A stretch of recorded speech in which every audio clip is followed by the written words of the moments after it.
Some call it the forgotten World War, but a local history professor is helping make sure people don't forget the profound impact of World War I and the role the Miami Valley played in it.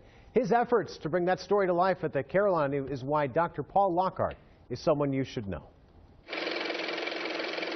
The motion pictures are silent, capturing bits and pieces of life on and off the battlefield during World War I. But listen closer, and you'll find surprises.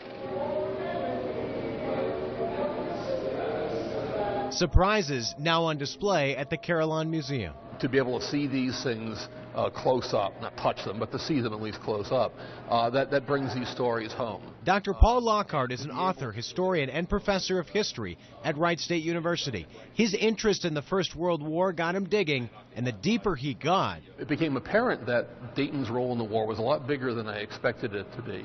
Lockhart says leading up to and during the war, Dayton was home to significant manufacturing. Green & Green Baking Company in West Dayton manufactured hard bread for the Army. And it became a hub to support the war efforts. Dayton was really the center of tank manufacturing in the United States in World War I. And if it hadn't been for the abrupt end of the war in November of 1918, then who knows how many thousands of tanks might have been manufactured here. Lockhart estimates around 2,000 people from Montgomery County and surrounding areas went overseas to combat.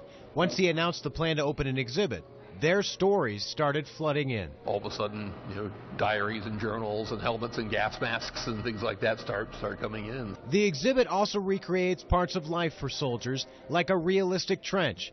But Lockhart says the stories of the people who lived in the Miami Valley, help bring it all. And so being able to see history at that level as individual stories that come together to tell a larger story, it was just delightful. A larger story now waiting to be discovered. It is very interesting. Well, Dr. Lockhart is also in the process of making a full-length documentary about the war and Dayton's involvement in it. We'll put a link to that in the online version of this story at fox45now.com.